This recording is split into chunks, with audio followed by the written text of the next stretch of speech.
We continue on this morning with John 5, verses 19 through 23, this continuing conversation Jesus is having with the Jewish leaders who object to him working on the Sabbath. He's just told them the Father's always working, including on the Sabbath, and the Son is always working.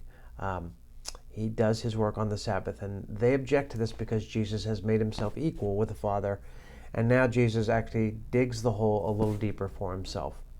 Jesus gave him this answer: "Very truly I tell you, the Son can do nothing by himself. He can only do what he sees his Father doing, because whatever the Father does, the Son also does. For the Father loves the Son and shows him all he does. Yes, and he will show him even greater works than these, so that you will be amazed. For just as the Father raises the dead and gives them life, even so the Son gives life to whom he is pleased to give it. Moreover, the Father judges no one, but has entrusted all judgments to the Son, that all may honor the Son just as they honor the Father.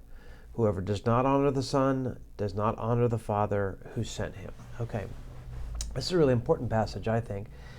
Jesus sees himself as sent from the Father to do the work that the Father will show him to do.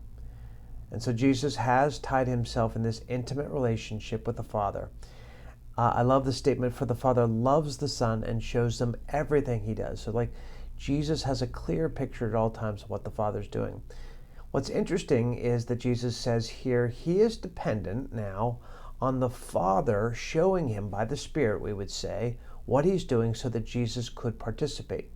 So this is pretty interesting because you know what? Jesus had to make choices with his time when he lived on earth. He could go left or right. He could choose A or B. He could heal this person or go to this place and preach, right? Jesus had to choose. Well, how did Jesus make choices within the limitations of his humanity with how he would use his time?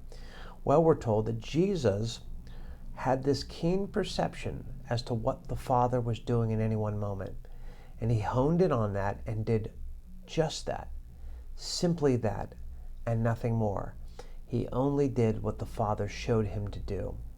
And I think this gives us a model for how we're supposed to think about this. Do we carry lots of guilt and condemnation for not exhausting ourselves?